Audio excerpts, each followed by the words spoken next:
The job of weather forecaster in Indianapolis is not so difficult because if it's pole day, well, then it must rain. That's exactly what it did here this morning. This is the first day of time trials for the 79th running of the Indianapolis 500. But as you can see, the track is almost dry. The sun is out, and we expect some practice very shortly before qualifying here at the Indianapolis Motor Speedway. Hi and welcome. I'm Paul Page. ABC Sports is going to have coverage all through the afternoon and, of course, tomorrow of the time trials here from the Indianapolis Motor Speedway. Now, there is a delay, of course, because of the rain, because one of the rules here requires that the cars be given a minimum of 30 minutes of practice time. And since there are so many entries here, over 100 entries, they break it up into two groups. So that's probably an hour of practice, but boy, that practice can have more cars on the track than they actually do on race day. So it's really something to watch, and we'll be enjoying it with you.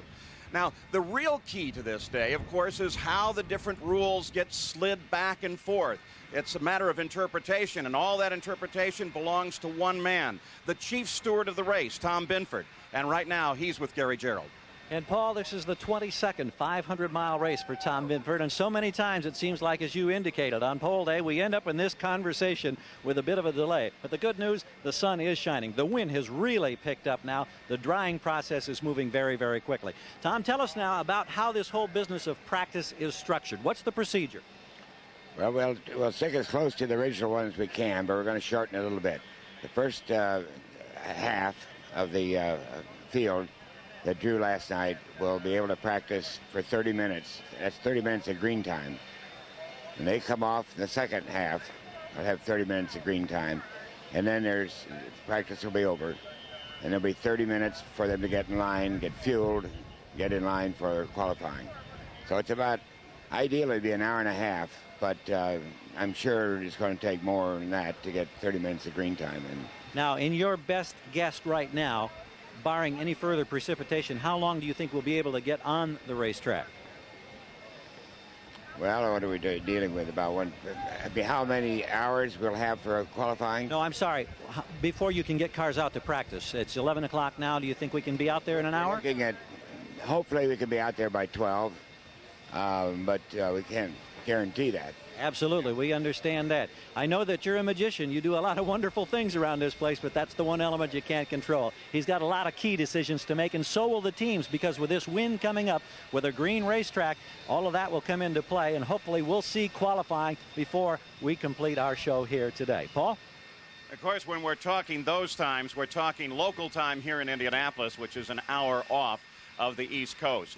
Now that we know we have the time, I'll tell you what we're going to be able to do with it. There are many great stories going on here, and we're going to be able to talk with the teams and the drivers as they make their final preparations for qualifying. And what are they ready for? Flat-out speed at the Indianapolis Motor Speedway, which we have seen in the 7 days of practice leading up to this first day of time trials. Take a look at some of these speeds, and let me tell you something. The first three on there easily break the existing track record of 232.6 miles an hour, and there are 14 cars already over 230 miles an hour for a single lap. So what we're going to see is speed. Now remember, those are all unofficial speeds. The only time you can set an official speed at Indianapolis is during your time trial or during the race itself. So it's all unofficial right now. But when we're talking about speeds, Bobby Unser, we've seen some awesome speeds here. Really awesome speeds, Paul, and they come from mainly two reasons, horsepower and tires. You know, the Menard Buick V6 engines are really producing a lot of horsepower. Straightaway speed is awesome. Going across the short chutes is really awesome also. And then the big change this year is tires. Firestone is back after a long time away, giving Goodyear a lot of competition. It's my guess that last year, Goodyear knew that Firestone was coming back. They held back the really good development that they've had for so many years, and they're giving it to Firestone, but they're both fast. So overnight, all of the teams have taken out that practice engine that they've used all week. They've plugged in that qualifying engine, which is supposedly a little hotter, and then they'll go out and practice this morning, and that will give us a real good indication of how they can qualify. Now, normally, Sam Posey is up here in the booth with us, but we've sent him out into the garage area, and they're in the garages. You see them right there. Is where the cars are right now. And Sam can look a little closer at this whole issue of 2 new tires. Well, the reason for the speed last year was largely horsepower. The Mercedes-Benz engine cars of Roger Penske went 248 miles an hour down the straight while doing a lap of only 228, a 20-mile-an-hour split. This year, the Menard cars, which are the fastest, of course, are much better balanced. They do about 241 on the straight, but they do 234 around the track, a much closer split. The reason for that, most people feel, is handling much better this year than last year. And the reason handling is better is this. There's a new tire company on the block here, or rather an old one that has come back to its traditional stomping grounds, Indianapolis. For the last 20 years, Goodyear has had this place to itself.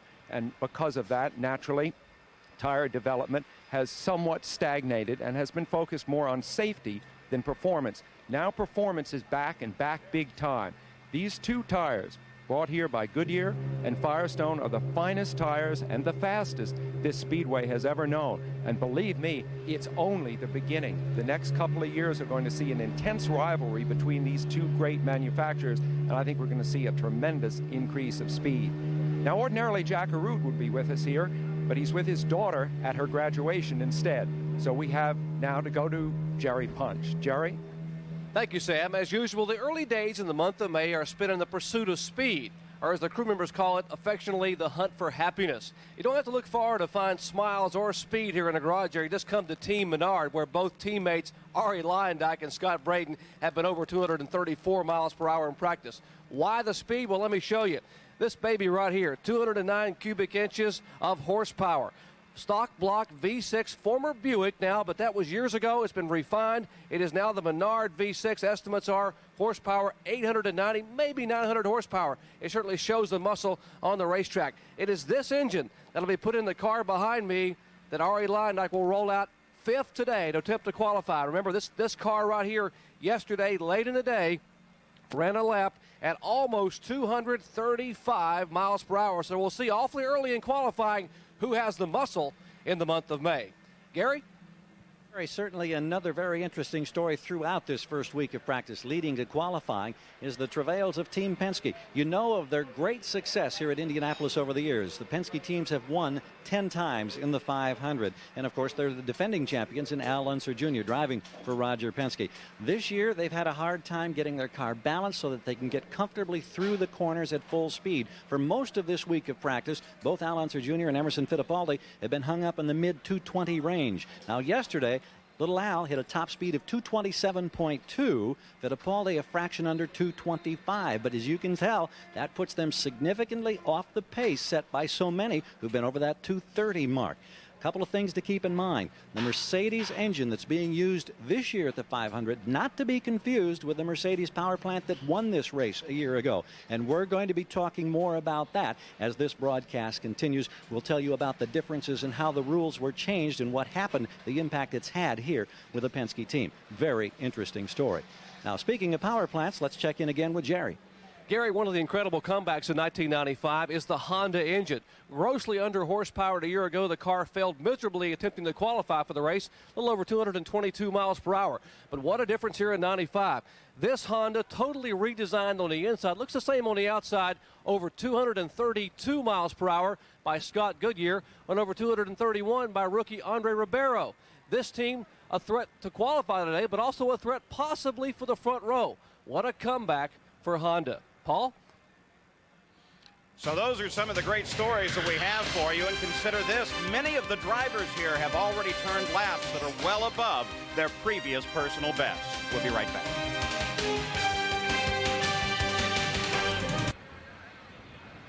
We're back live at Indianapolis. You can see the track is almost completely dry. Just a little water down there along the inside the wall on the front straightaway. And many of the cars should be approaching the line very shortly. And the crowd, well, they're coming out from undercover and heading for the grandstands. Now let's take you back yesterday to Ari Lyondike's run late in the afternoon. This is the fastest unofficial lap ever run at the Indianapolis Motor Speedway. You can just watch how fast Look Where he is on the track, he's out wide, really close to the wall, Paul. Watch him as he dips down, takes a wide approach to the turns, right down close to the white line, out very close to the wall. And you can watch in just a minute, he even uses any type of air help, in other words, drafting, that he can get from other cars. He has a lot of confidence. The engine works good, but his total combination, his handling is good along with the engine.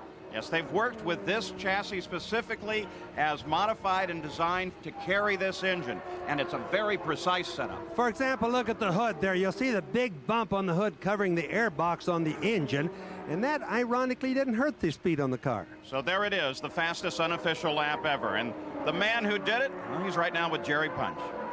Paul, we are standing by with Ari Leindock. Showed that tremendous lap late yesterday, Ari. And first I've got to ask you, did it feel like you were almost 235? Was it uncomfortable at all?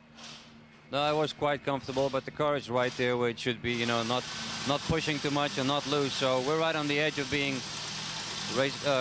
running the car in neutral. The comments all month have been the concern about the handling or reliability. Years past, the Buicks or the Menard was very strong on the straightaways, but lacked it in the turn. We're not seeing the speed drop off this year in the turns. No, the handling of the car is very good. The engineers have done a good job, and like yesterday, the car was neutral, and you don't want it too neutral, and it could get a little bit difficult today with the wind. So conditions are going to play a major part in today's speeds, but 235 was definitely in the cards yesterday, but we ran the wrong gear because we hadn't been able to get 4 laps in a row like we did, but we did do a 34.5 average on 4 laps, so we were happy with that. And today we'll just have to see what it brings, because the wind is quite a factor today. The wind is obviously up today, as you said, Ari, but the temperature is somewhat cooler than anticipated. That has to be in your favor. It always is, and not just for us, but for every car driver combination out there, because the engines like the cool temperatures. You know, you got to wonder that the closest rival in speed for the pole has got to be your teammate, Scott Brayton. Any competition between teammates here as far as who's going to be on the pole on the 28th? Well, I hope that's true, that he's my only competition for the pole, and you know, may the best combination win, because the luck of the draw could be a deciding factor then. So, but obviously we're both going for it. You won the pole here in 1993. How important is it to be on the pole for the Indy 500? Well, it's important to be as far up front as you can, because with the turbulence of all the cars, if you're starting in the middle of the pack, it could get quite tricky, and you know, at the start of the race. So, and the pole is always a prestigious thing, and it's just great to be here. There's a lot of people out there, and it's just a big event. Let me ask you a final question. 235 today, will we see it? I doubt it with the winds, but as you say, the cool temperatures might help, so we might be knocking on the door. I know you guys are so confident. Your teammate Scotty Braden behind you here. Scotty, move in here a second. Come on in, Scotty. Let me ask you that. You guys have been very, very confident this month. It would have to be disappointing if one of you two guys didn't win the pole. Well, that's correct. Our lockers are back there, and there'd be a lot of crying. Would you be unpacking one of those lockers if you didn't win the pole? No, it's not that. I mean, you know, if we have something crazy happen to us, it happens. I mean, this is the sport of racing, but Ari's been very fast, and I've been fast, and I think that we both have an excellent shot at it. The conditions are changing considerably for today. It's much windier. I don't think that you're going to see the extreme speeds that we've been able to get the last couple days, but it's still going to be fast. I think there's possibility of a new track record. What does the wind do to a driver on a qualifying lap when you've got it all hung out there to the edge? I mean, what concerns you most? Well, it's going to change 1 and 3. And so it's just going to make it more interesting for the two of us, let's say. Well, let's see now. John Menard here, who's calling the shots. John, let's get John Menard in here, who owns these cars. And John, it's been like a dream month for you to possibly, a self-made man, to be able to maybe reclaim the front row for an American-made engine. How about it? Can you guys do it? Oh, I think we can do it. I got every confidence in Scotty and Ari. One of these two guys are going to be on the pole yet today. You refuse to give up on the stock block engine. Why? Well, you know, I'm stubborn, I guess, and I believe in American-made things, and I think we're smart in this country, too, and we don't have to have everything made in England to race. After what happened last year with the 209 cubic inch Mercedes, would you expect to see anything happen next year possibly as far as the boost to the Buick or to the Menard if you guys are as quick as we expect you to be? Well, I hope not, but nothing would surprise me. John Menard, Scott Braden, and Ari Leindock, the team that hopes to be able to get 2 spots and maybe a 3rd car, if what I hear is true out of this shop, maybe sweeping the front row in pole qualifying Indy today. Let's go to Gary Gerald.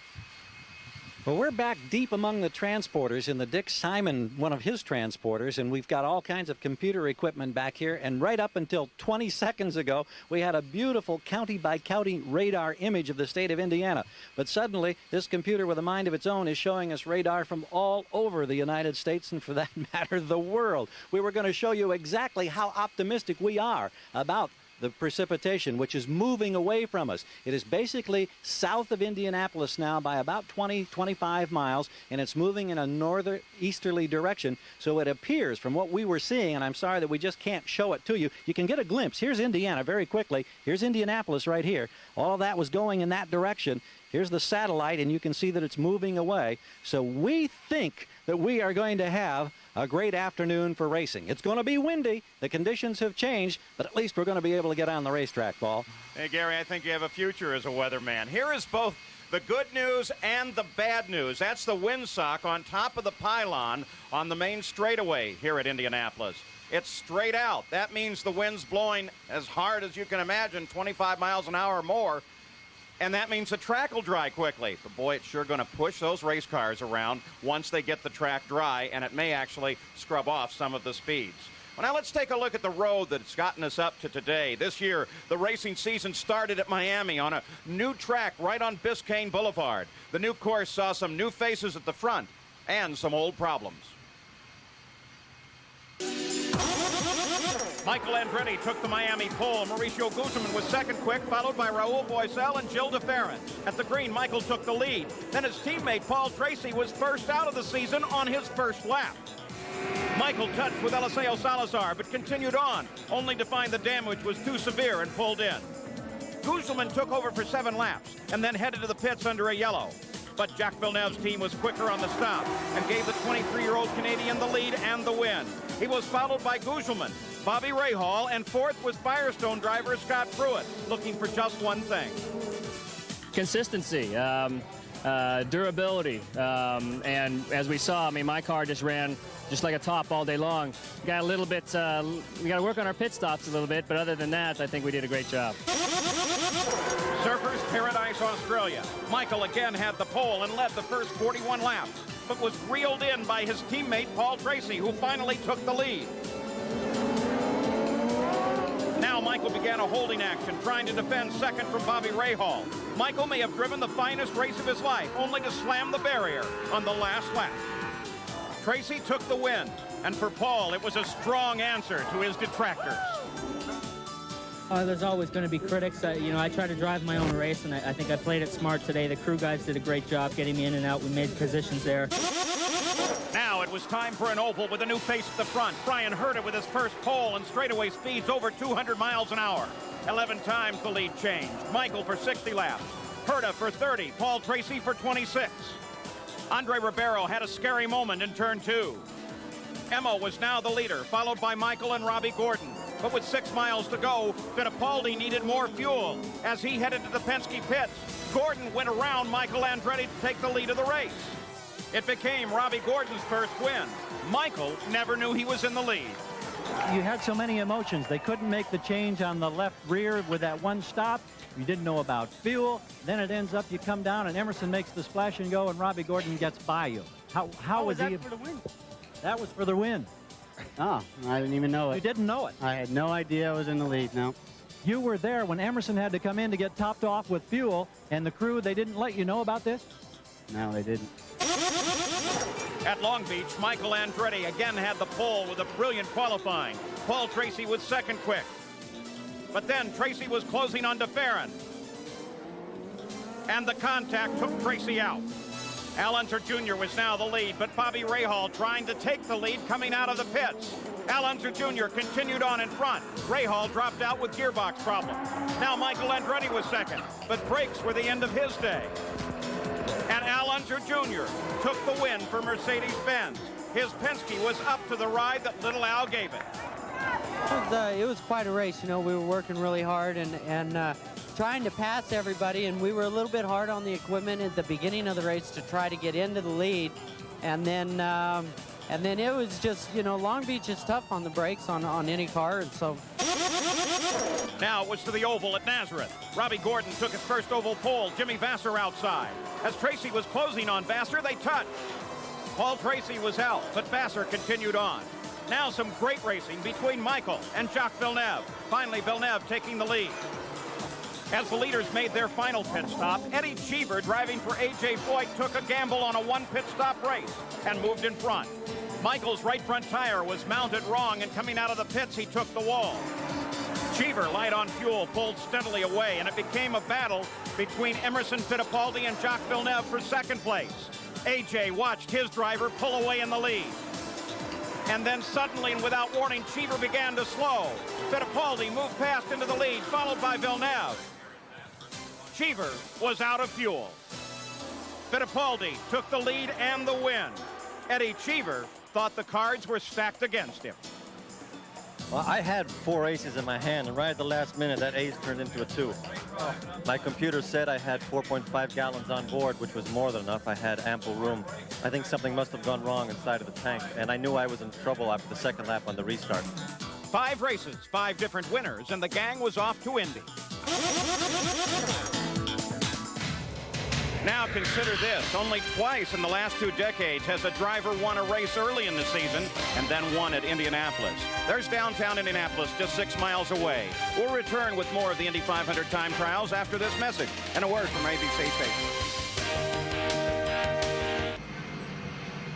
Back live in Indianapolis, 3 of the greatest names in IndyCar racing: Roger Penske, Al Unser Jr., and 4-time champion Rick Mears, who now consults both Little Al and Fittipaldi on the team. And boy, they've been doing a lot of consulting this week. Now, last night they drew for the qualifying order so that everyone would be guaranteed an opportunity that wanted it. And here's the way that lineup looks. Now, this is not necessarily the exact order in which they'll go out. For example, Davy Jones at the top of the order there has no real practice time in that car and is not expected to go. The second car in line, the 6T car, is Michael Andretti. The T means it's his backup car. He probably won't go. Probably rookie Alessandro Zampedri will be first out, then Brian Herta, and then look there. 5th position, Ari Luyendyk, the fastest car this month of May, and that could very definitely set the standard for the pole for the rest of the day. So that's the qualifying order, and of course they're going down all the way to the bottom of the order. And there are some open spaces, and that's because when they drew the P, nobody drew that particular number. And everybody was real happy that 13 didn't get drawn. Many of these cars are backup cars. Many of these cars have not actually been out on the course, and if they have, they are not up to speed. So we should see some qualifying out of this order, and this particular order guarantees that all of these drivers, despite whatever the weather or whatever the passage of time, that they'll be going out and have a chance and a shot at the pole. You saw Michael Andretti there ready to go out 38th position. Emerson Fittipaldi, that's his backup car. Robbie Gordon, who's brushed the wall here once in a month but didn't lose control. All of these great names lined up and ready to take the run. Now look at Al Unser Jr. there. Last year's pole sitter in 63rd position. So they're all ready to go. We won't see nearly this many runs. In fact, we'll probably see somewhere in the neighborhood of 30 actually go for qualifying on the first day, if in fact it happens today, which we expect it to do. Now let's go to the pits and Gary. Just inside the garage area, Paul, we find Roger Penske and Rick Mears, who's had such great success at this racetrack. We talked a few minutes ago, Roger, when we came on the air about how tough the week has been, it seems, for your team, trying to find the speed, to find the comfort zone through the corners, and chase those doggone Menards. How frustrating has this been this week? Well, I guess that when you sat on the pole last year and had the success we had, and you come back here and we're struggling for some speed, we realize how good that motor was last year. Unfortunately, the rules were changed and we couldn't run our stock block engine. But again, Al made a real good jump yesterday afternoon, over 227. We think that's going to be a good speed to start with today, and Emerson has put the same setup on. So basically, it's still a long way until we get qualifying over. And you know, we've been here 27 years, and I've been up and I've been down a lot farther than this, and we still came back. Have you had to change the approach at all, or is it the same typical Penske approach in terms of the testing and the miles on the racetrack, trying to find that comfort zone?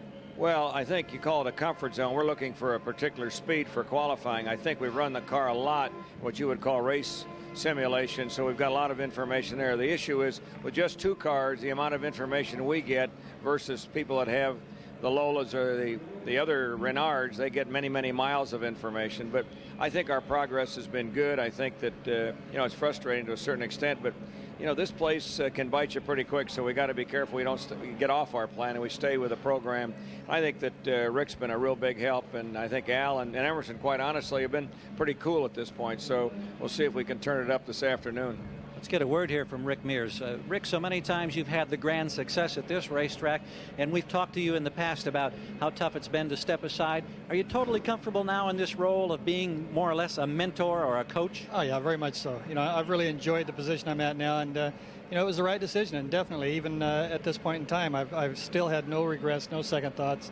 I still enjoy working with the Marlboro team and, you know, with Emerson and Al, and in the engineering aspect of it a little bit, I've always enjoyed that, and I'm still comfortable with it. But, you know, right now we've got to work on the race. You know, that's going to be a little more level playing field, I think, for 500 miles, and that's going to be the key, and that's really what we need to work on. Thank you so much, both Rick and Roger. Let's go now to Sam Posey. Well, Gary, I'm with Raul Bosell, who, of course, has been on and off that front row over the last few years. Raul, you've been a major player here, of course, with a third place back in 1989, a fourth place in 1993. You've been over 230 in practice this time. You know, of course, what it is like to sit at the front row of the grid. What do you feel your draw is 47th? That's way late in the afternoon, if it happens at all today. How about these conditions, the wind, the new track? Well, of course, will be new conditions compared with the last 2 days, which was very, very good days to speeds, as you saw. And, you know, I need to see the conditions. Of course, the wind is picking up a lot today, and I think maybe be one of the last ones will help, because with the rain, clean the track, and this, you know, the guys in front will put more rubber on. So I think maybe it's not that bad for the circumstance to qualify on the back. Raul, you look so calm now, but in fact, there's so many variables today. It has to be a really long day between now and the time you finally sit in that cockpit. Yes, I always don't know what to expect when the track changes. So that's the main surprise, and so you have only you know, a short time of practice, and to really figure the last few changes on the car for do your 4-lap run. So it's a very much pressure time, anxiety. So it's one of those wait and see until you get in the car.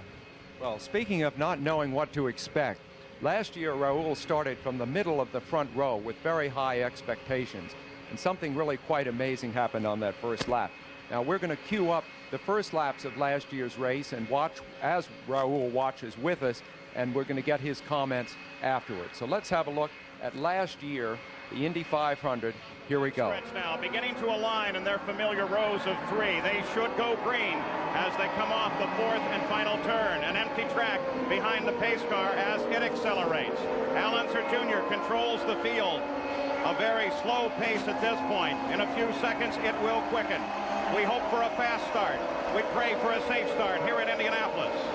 Paul, I think he's bringing it down slow to get that pace car out of the way, and then he'll gradually build up as they are now.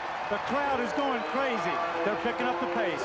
Little Al picks up the pace. Raul Boesel drops back just a bit as the field flows toward the green flag now off the fourth and final corner.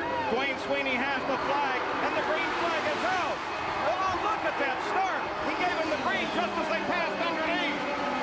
And Little Al jumps to the lead. Aerial bombs fire off over the top of the track to indicate the start of this great race.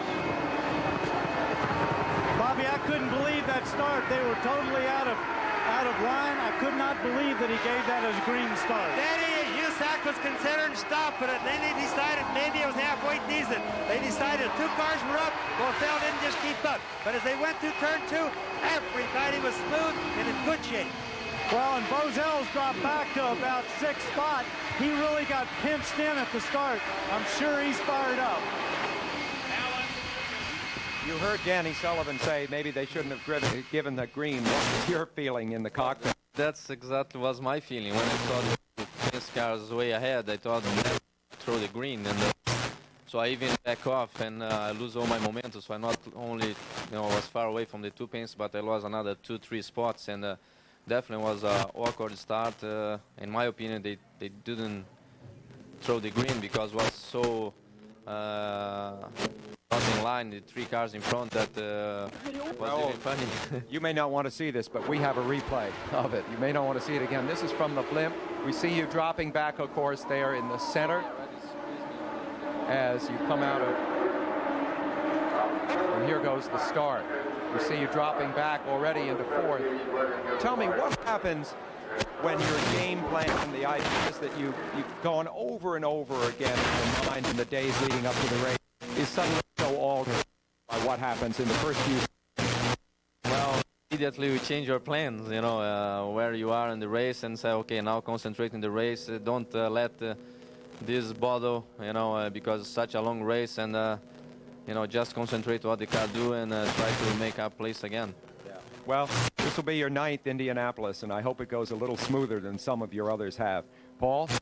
Many of us believe that Raul Boesel is definitely due a win here at Indianapolis, and they're beginning to pull the cars out now. We'll return with more of the Indy 500 time trials after this message and a word from our ABC station.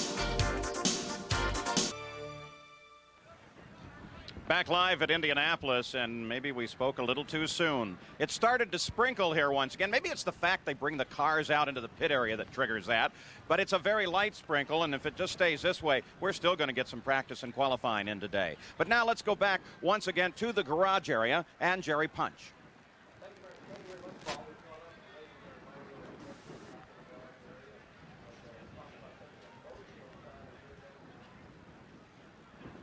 Well, apparently we're having a problem there with Jerry's microphone. We'll get that fixed up for you. You saw with him Mario Andretti, who drove his last Indianapolis 500-mile race here last year, and this year is here as a spectator, though a highly decorated spectator. He can get around about anywhere he wants in the grounds, even without all of the credentials necessary for the Indy 500, because that's one of the most memorable faces in the sport. And he's, of course, overseen his son, Michael, as he attempts to qualify and win the Indy 500. Let's go back to Jerry.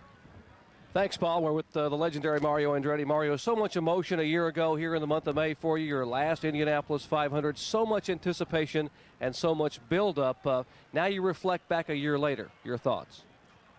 Well, obviously, you know, the anticipation is always there. You know, this particular race just brings it on. You know, you wait so long and can hardly wait to get the start, and then of course, you know, the pressure's there, and you can cut it with a knife.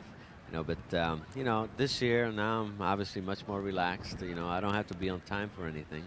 You told me, you said, I'm not going to get emotional. Yet when they played back home again in Indiana and you made that last stroll out and the harangue of people began chanting, Mario, Mario, we saw some tears. Well, of course, you know, being here for so many years and really, truly loving what I do, what I did as a driver, and just feeling totally blessed for the opportunities that I've had here for so many years, and then knowing that it's going to be the last time, you know, it's got to choke you a little bit. So many fans wanted the last one to be win number 2 for Mario Andretti, but it was not to be. The anticipation and the build-up, Mario. We've got a clip here of what happened in the early laps a year ago. Obviously, the frustration continued as you watch. They're sitting in the pits after 23 laps.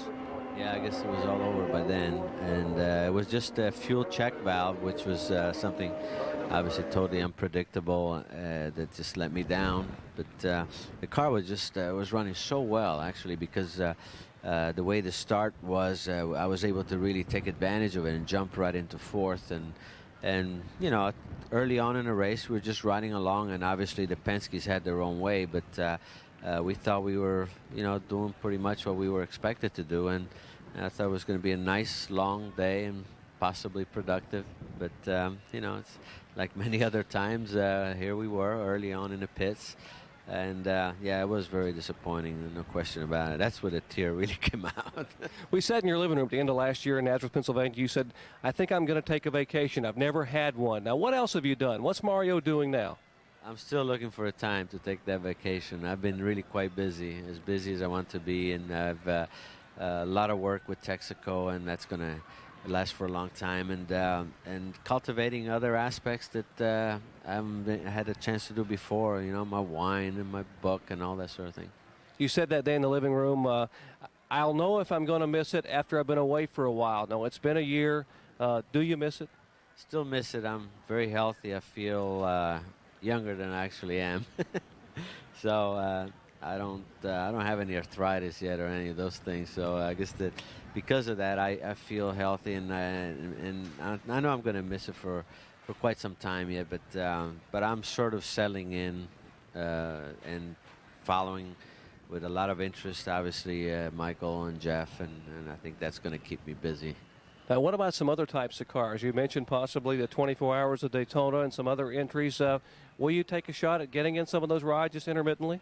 Well, yeah. Well, yes, we had a plan in place for Daytona Le Mans, but it sort of went by the wayside, and now I think it looks like I'm going to try to plan for next year and to be able to do at least 2 or 3 races of that sort, and that's going to be good for me because I think I need some of that release yet. Paul, as always, the legend continues. Mario Andretti here at the Brickyard once again, this time, though, not as a driver. He is forever young. Well, it's still raining here, but the wind's picked up. We do expect to see some practice and qualifying. And when we come back, we'll look at the finish of last year's race. Some surprises there.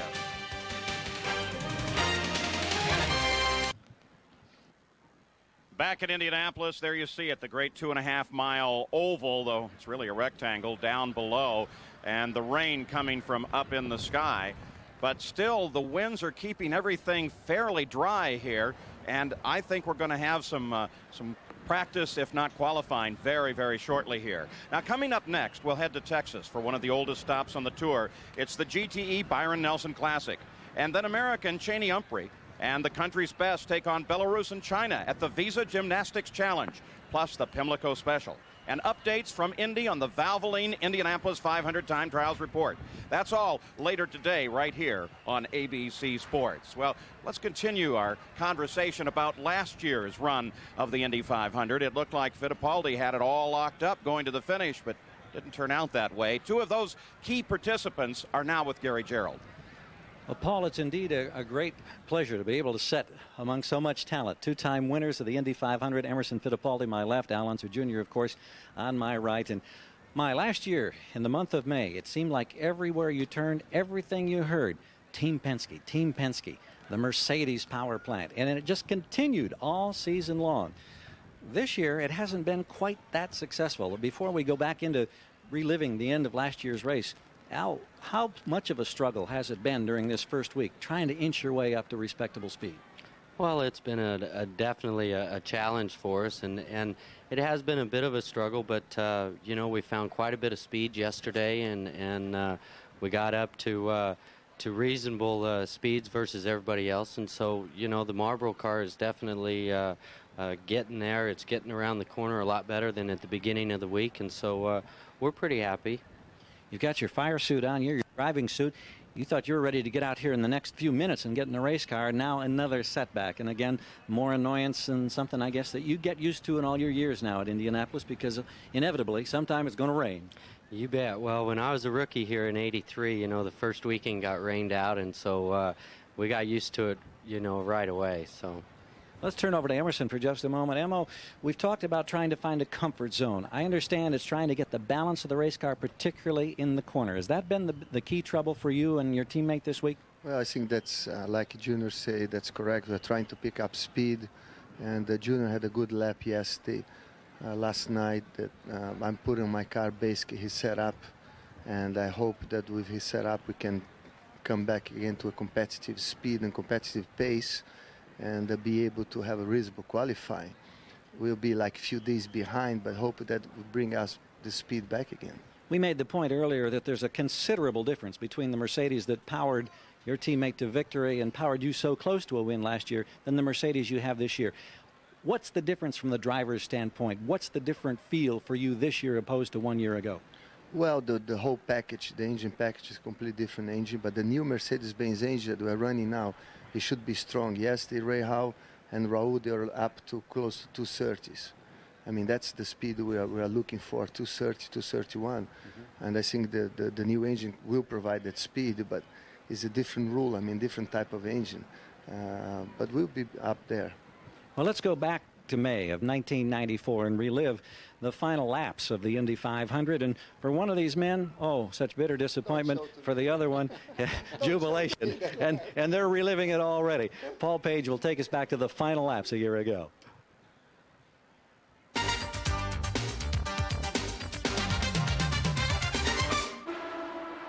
Just moments ago, Emerson Fittipaldi came up inside Al Unser Jr. and just blew him away. And now Fittipaldi is the sole occupant of the lead by a full lap, a full 2.5 miles. And what this means, Paul, is that the most Emma would lose like on a real quick splash stop is about a half a lap. So Emma's in the best position. Yeah, but look at this, Bobby. Look at this. Here's little Al and Emerson, the Penske car, is drag racing into the corner. And remember what happened here in 1989 when Emerson had been leading and Al came up from behind. They touched with a lap and a quarter to go over in turn 3. And after that big accident, which put Al into the wall and Emerson into victory circle, little Al came out and gave Emerson a big thumbs up. He bore him no ill will for what happened. And now they're teammates, and I think that cementing of that relationship then is key to what's happening right now. Sam, 18 laps to go. He certainly woke him up. That's for certain sure. You can see that. Yeah, but Bobby, I think that's great racing, and that shows the competitiveness of little Al. He knows that the only chance he stands is he's got to stay on that lead lap. He cannot go a lap down. You know, to these drivers, winning is really the only thing. Bobby, they only would put one person on that winner's podium. What's the strategy now? Let's go to Jack. Well, Paul, it's beginning to develop. There's a set of computers in both pits. They can read each other's vital information. This is Emerson Fittipaldi's computer. They know that little Al could maybe stretch the fuel mileage if he conserves fuel. The window's about 2 laps. For Emerson Fittipaldi, this will be the most important device all day.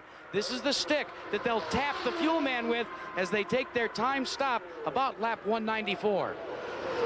This is the stick right here, gentlemen. Well, of course, if little Al was conserving fuel, Jack, he should be drafting Emerson Fittipaldi, not leading him. But Sam, the idea there is... Oh, that's Emerson. Yellow comes out. That's Emerson. And I just started to say the problem is he can't afford to be down a lap and have something like this happen. He's got to be ahead, and that's the way it turned out. As we suggested, within the last 20 laps, the last 50 miles, and Emerson Fittipaldi brushes the wall on lap 184. You should hear the crowd.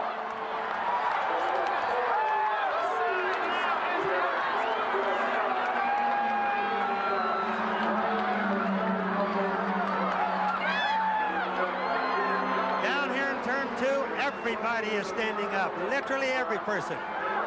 The same in turn 4. Of course, it happened right here in turn 4. I couldn't believe it. He just got a little bit loose. Let's watch it. Oh, boy. They had the race locked up. The rear end just jumped right out from under it. He had to correct it right into the wall. Danny, you were watching it. I was sitting there watching that. I'm not so sure the air wasn't disturbed. I think he wanted to make a run a little bit at Little Al. He looked like he wanted to go back and try to pass him, and he just lost it. So Emerson Fittipaldi is out. One more replay for you.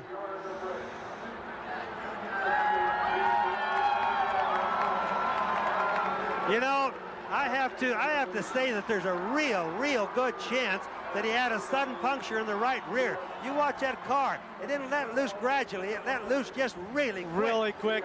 And, you know, Bobby, his angle didn't look bad.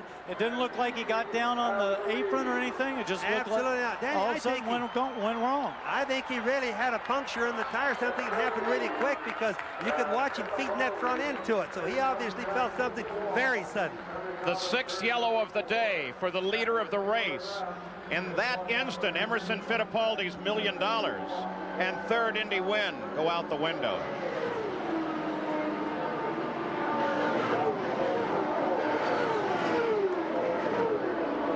There's Fittipaldi. He walks back now after lap at 200 miles an hour. Teresa already heading back toward the garage area. She's only worried about her husband. Arie Luyendyk pulls to the inside. He's apparently out of the race. Indication is the motor's gone on Landijk's car. He started with 3. Now Penske is left just with Al Unser Jr., but he's left with the leader of the race. So little Al alone on his lap now. With 15 laps to go. So barring some remarkable occurrence now, Al Unser Jr. will win the 78th running of the Indianapolis 500. He has 2.5 miles to go. The final lap will occur under the yellow flag. The rules don't permit them to turn the yellow on somewhere around the track. But Big Al and Roger Penske both know it's not really over until he crosses that final line, as trite as it may sound. And Paul, that driver in that cockpit has to be listening to the car, has to be making sure that even at 80 miles an hour, I can make it, right, Bobby? Yes, that's for certain sure. You know, even as the white flag came out, the people down here just roaring. Down here now, when they come by, the people are clapping. They're all standing up. Everybody is screaming. So obviously, they're very happy. And Bobby, one of the second turn. Go ahead, Danny. I'm sorry. I'm sorry, Paul. One of the things here, this has got to be the longest lap in history for him. He just wants it to be over, and he'd much prefer to do it at 220 miles an hour. Little Al's mom heading for Winter Circle. A brand new Winter Circle, by the way, at the Speedway here this year. Little Al's going to get to christen it. It truly is a circle right in front of the Master Control Tower. I think all month of Little Al driving this big old thing called a Hummer, a big Jeep back and forth around the Speedway with a big grin on his face ever since he won the pole position. It has been his month of May at Indianapolis. Well, of course, the same thing's happening down here in turn 4. They are all waving hats, cheering, going crazy, and Little Al is not about to put that hand up until he crosses that start-finish line. History in the making. Well, that's the way it folded up last year. Emerson, I know they're calling you. You've got to get to another commitment immediately. A quick reaction. How tough has it been to put all that disappointment behind you, and what was the actual problem? Well, when I call Chuck to know my position, because I have come to another pit stop since I got the plastic bag, I lost this right segment of the race, and I asked if I am behind Junior, I'm still going out ahead of Junior. He said, I'm not sure. And that gives, I was very anxious because I want to get a lap ahead of Junior to be able to come in, have a splash and go, and still win the race. And then Junior, I passed Junior, Junior passed me again. And I got very anxious behind, and I asked Chuck, tell me, Chuck, can I come in just behind you or I have to be a lap ahead? And he said, wait. He never answered back, and I was too anxious. I was running too close behind him. I got his draft, and I lost the back end of the car, and that's it. And I learned, you know, with all my experience in Indianapolis, you cannot be anxious in this place. And you have to be cool and try to stay under control. And I was just too motivated to pass him, too anxious to get Junior back again in one lap ahead and to come in. And that's exactly what happened. I lost control of the car. Well, I know it was great frustration. We appreciate that you stay and you talk about it with us at this point. I know they need you immediately. Thanks, Gary. I have to leave now. Thank you so much, Emerson. Emerson takes exit. We turn to Little Al, and we should mention that he's talking about Chuck Sprague, your team manager. He's on the radio, too. You're on the radio to Roger, and you suddenly find yourself, instead of going a lap down, leading this race. What was the elation, the feeling of the moment? Could you believe it? Did you have any close calls the rest of the way? Well, no, we didn't have any really close calls for the rest of the way, but, you know, it was surprising to see Emerson into the wall, and you know, it was a mistake that was to his disappointment, but to my my benefit. So we think back to 1989, and you and Emerson, not teammates at that time, got together in another one of the most dramatic finishes here at Indianapolis, and that was the one that ended up being so very costly to you. Here you are now, teammates. Here you are, each with 2 500 victories apiece, and I know each of you wants so desperately to get number 3 as soon as possible. You bet. We're, you know, we definitely want to do as best we can for the whole Marlboro Team Penske, and really it was something that you know, we both have felt great disappointment. We both have felt great adulation, and so you know, every day is a new day. Every race is a new race, and right now the Buicks are the guys to beat right now this year, and so we're going to go out and do the best job we can. It was a storybook year in 1994 for Al Unser Jr. as the champion, and of course his many victories and the great opportunity for that team. Now this year here at Indianapolis, the first week has been tough. Please don't count them out. They may be there when it's all over. Junior, thank you so much for spending some time with us. You bet. Thank you. And good luck in qualifying if we can get this rain to stop and you can get on that track. You bet. They're expecting us right now. All right, go to it. So Unser and Fittipaldi are on their way to the racetrack, Paul. Now, Gary, the rain has stopped. I can remember a few years ago, little Al looking at me and saying, Paul, I don't think I'm ever going to win the thing. I said, I think maybe 5 or 6 times. He's on his way. We'll be right back. Paul, I'm standing outside of one of the dozens of hospitality tents here at Indianapolis. This particular one is the tent for the Dick Simon team. And I want to kind of sneak in with you here. We've signed in earlier, so don't worry about that. We're just going to drift right by. This is the sign-in area. You notice how many people are in here. It's packed, and it's been packed here for hours. But the person we're headed for is Lynn St. James. She doesn't know we're coming. She has been addressing this group of people. This is, if anything, that she might do better than drive racing cars, it's talk to people like this and make them get excited. I'm going to burst right in. Let's hear what she's saying first. They're not coming out with some brand new deal. Hi. We just want to listen for a sec, get a feel. More questions. How are you treated by the other drivers? Are you pretty respected? Yeah, I mean, you know, some are nicer than others because some are nicer than others to most people. I mean, you know, they're people, but most of them, you know, I'm one of the drivers and I'm here, and you know, it's not a real cordial, supportive kind of atmosphere anyway. It's very competitive. So, you know, there's a lot of joking around and there's a lot of casual conversation, but, you know, in-depth wise, it's different. Ladies and gentlemen, could we interrupt just a sec? We're on live here, Lynn, and we hunted you down because we know you're one of the big stories of the month. Tell us exactly what's happening. I know it's a disappointing few days so far for you. Well, I'm here with a group from Biomed, which is a sponsor that came in. They're based here in Wausau, Indiana. They make joint replacements and medical equipment. So, you know, I'm talking to sponsors rather than getting ready to be in the race. I'm still trying to... Well, you've lost a couple of your sponsors. I've lost a couple. And I want to go on record that it was not JCPenney and Lee and Reebok. They were our sponsors last year. They chose not to renew for this year. It was new sponsors that I had developed a relationship with and a commitment to come into this Indy 500. So those are the ones that I lost. And you know, we're just regrouping and trying to still pull the funding together to run in the race. Okay, but time is starting to really run out here. You only have a week and a day before the end of qualifying. What exactly, how do you stand right now? Well, I stand where I do have a commitment from 2 sponsors, and Dick has said we can get in the car. I can't do it until his other cars are qualified at least so that he can be prioritized to his commitment. If I am able to get the funding and Dick can't provide the vehicle, then I'm going to start looking around. I'm going to do everything I can to make the race. I hope it rains all weekend. I know the TV people aren't going to like that.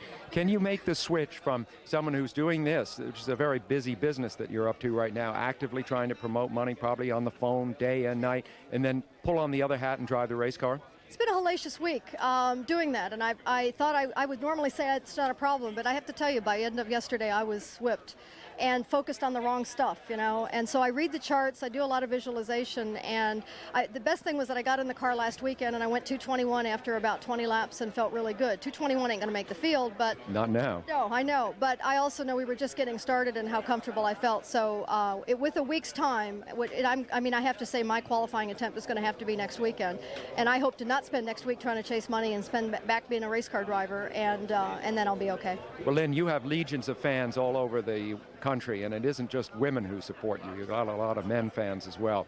What would it be like to miss the race? Would it really be hard to sit one out? Yeah, it would. I've sat a lot of them out dreaming to be here. Now that I've been here and done well here and love it and it's in my soul, I don't want to think about that. So I know, but it would be tough. Good luck to you. I'll be back. If I'm not here this year, I'm going to be back. I know you will. Get back to what you were doing. Okay. Sorry to interrupt you. That's all right. Thanks, terrific. Sam. Good luck. Sorry to interrupt you guys. Over there, I got another sponsor. With Lynn St. James in Dick Simon's tent, just outside of Gasoline Alley. Yeah. Well, Sam, when we come back, we'll talk again with the chief steward and find out what his plans are. We'll return with more of the Indianapolis 500-mile race time trials after this message and a word from our ABC station.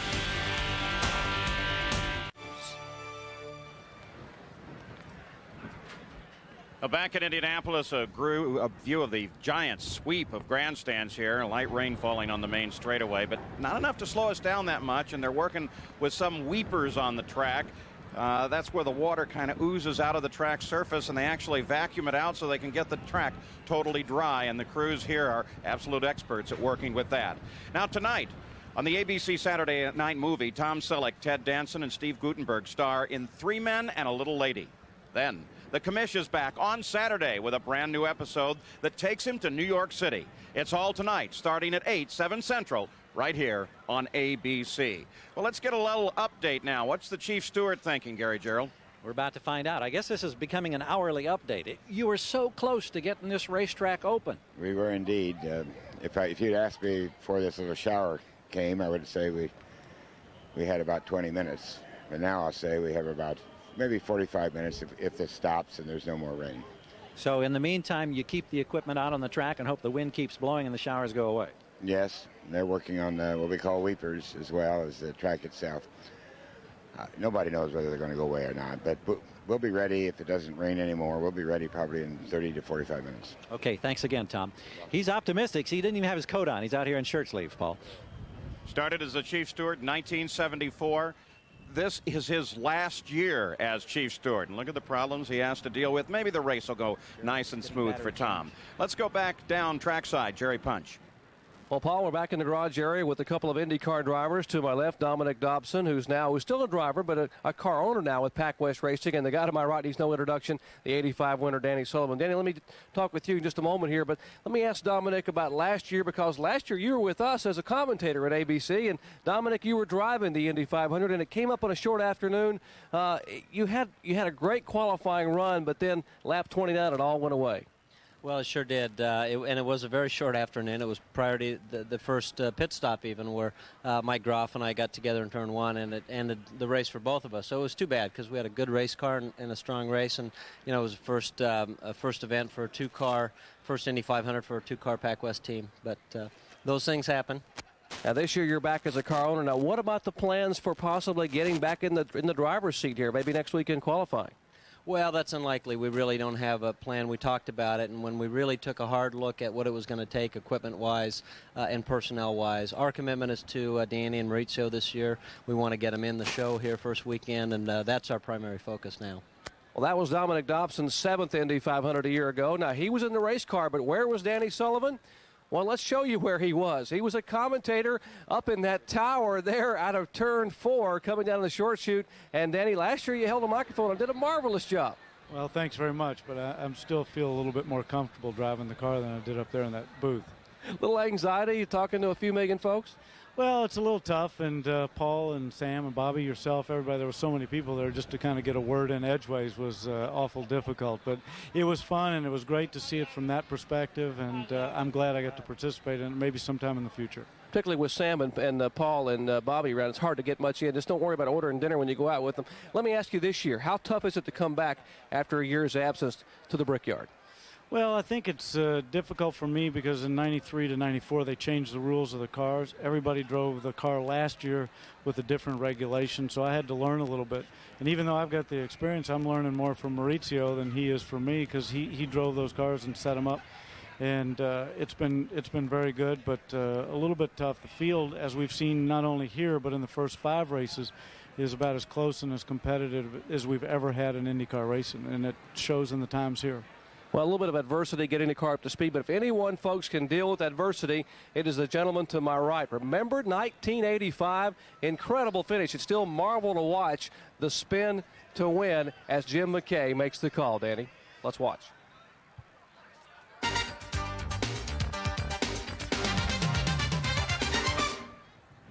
Danny Sullivan going down low. Did he make the move? Sullivan down low. Side by side, Sullivan has the lead. Danny Sullivan over Kentucky. No! And just at that moment, losing control of the car, doing a magnificent job of not hitting the wall and continuing in the race. It's unbelievable. The incredible move maybe ever in Indianapolis, and Mario didn't hit him, Jim. That's even more incredible. Andretti subtly moving to the side like a fighter, taking a punch but letting it slip by him. Sullivan at 200 miles an hour recovering from that spin. You have to go back to Jim Clark in 1964-5, Jim, to get a move like that on this racetrack. I've never seen anything like it on the Indianapolis race. Incredible. Unbelievable, but he's going to come in. That may have caused problems in the car. That is absolutely unbelievable what we saw. Of course, he must now stop because he's flat-spotted those tires. He's coming down that very rough pit lane there, which keeps the speeds down. Listen to the cheers for him. Oh, it's incredible. This place has come alive, and of course, Andretti is in the pits too, both the leaders. But Sullivan is going to have to change all 4 tires because of that. Mario will go back out. See, they're even changing that left front tire, which they never change. Well, that'll cost him the lead, no question of it. But Danny Sullivan is back out on the race course. I have never seen a person take a spin like that and begin to slide towards the wall and still recover. Let's have another look at it. We're going to have slow motion here in just a moment. I'll tell you exactly what I think happened, Jim, even before seeing it. Aerodynamic effects. Watch what happens. I'll bet you that as Sullivan gets in front of Mario, no, I'm dead wrong. It's running over that the white line. The very thing that he was doing that made him so fast, I think, tripped him in this one move. Yeah, Mario's too far back, I think, to have had a rear guard aerodynamic effect. But all right, now, Andretti faced with the moment of his driving life. He can't see where he's going. Fades slightly to the left by a miracle. Sullivan stays wide enough to the right, hits nothing, and we may have seen the most dramatic moment of racing, certainly that we're going to see this year. Incredible.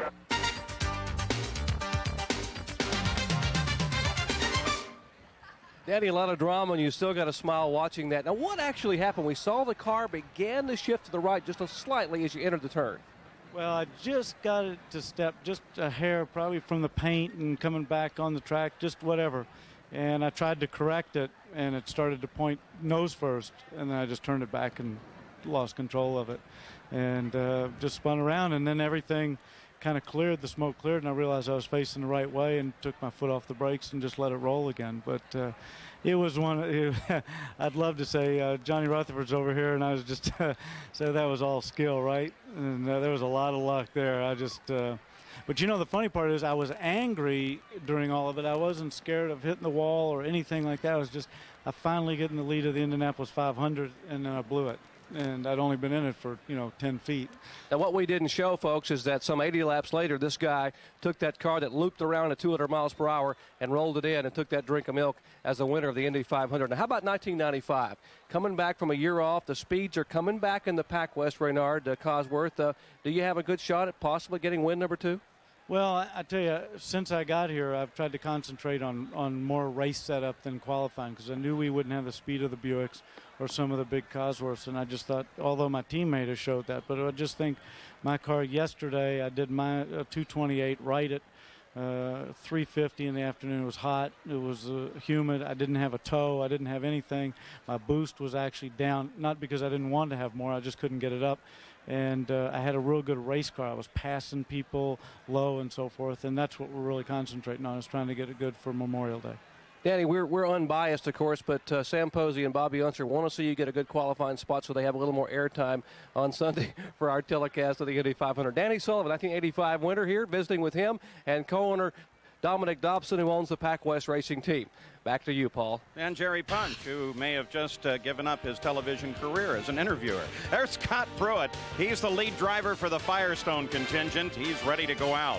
High overhead this track right now, and I wouldn't want to be on board today. They're being bounced around. The Goodyear Blimp Spirit of Akron. They're providing these aerial views. The Goodyear Blimp has been flying over major events now for over 61 years.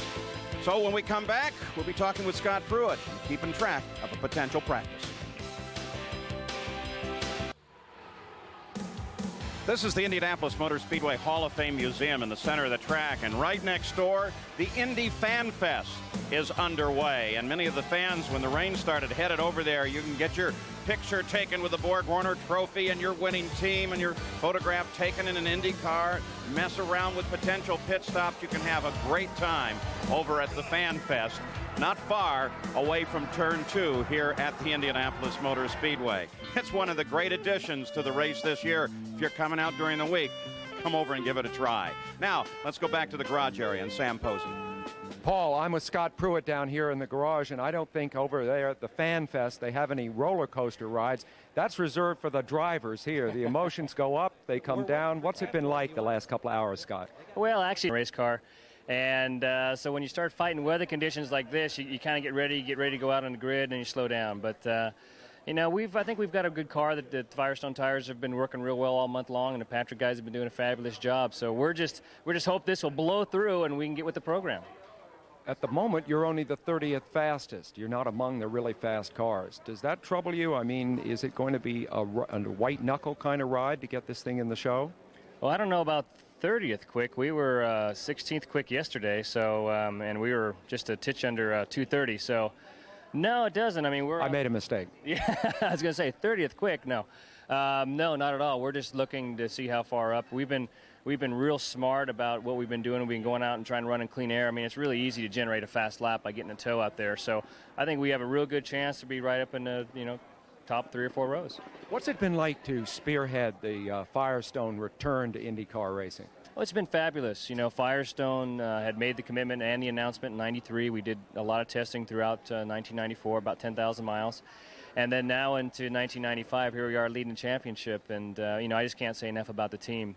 Pat Patrick, Jim McGee, Steve Newey, they've given me a fabulous car. All the guys have been, really super. Things running like a train every race. And we're a little disappointed with Phoenix and Nazareth. We feel we really had a chance to win those races, and hopefully we'll get that done in a not-too-distant future. The fact that you are leading the championship, does that give you a different take on how to perform in this race than maybe somebody else? Everyone always says Indy is Indy and you drive it exclusive of the other races. But in view of the championship lead, might you think a little differently? No, not Indy. I mean, Indy's our Super Bowl, and you're really out there to win the race. We know that, 500 miles is a long way. We feel we have a great engine, which is a Ford Cosworth. We feel we have a great car, which is a Lola. And we feel we have the tires, which are Firestone, to get the job done. So all those things together, and the fact of how well we run and how good the team has reacted to all the situations, I think we have a great chance.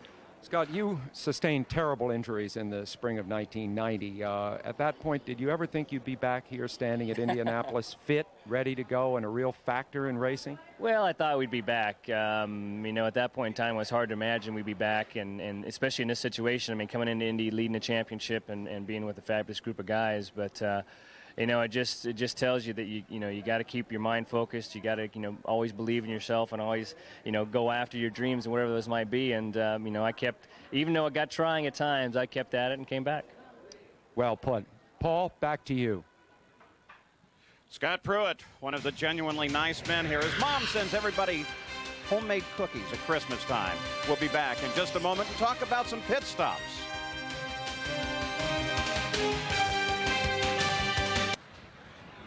We're back live at Indianapolis, and as you can see, well, the umbrellas are down. There's no rain at the moment. Almost all of the cars are in the pit area, and we expect them to head out for the pre-qualifying practice at just any time now. Now, on a qualifying day, it's the man all alone and with his machine. But on race day, the pit crew becomes part of the equation. These Indy cars travel down the straightaway at over 100 yards a second. And because of that fact, the pit stops are absolutely critical.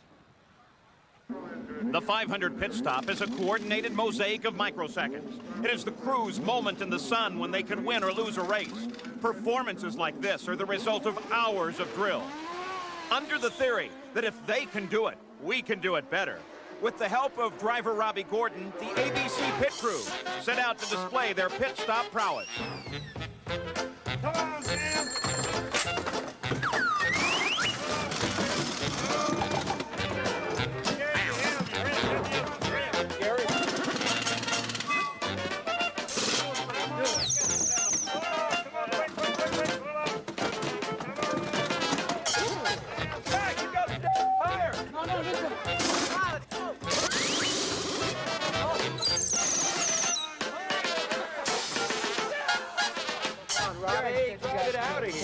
I thought he was talking seconds, not minutes.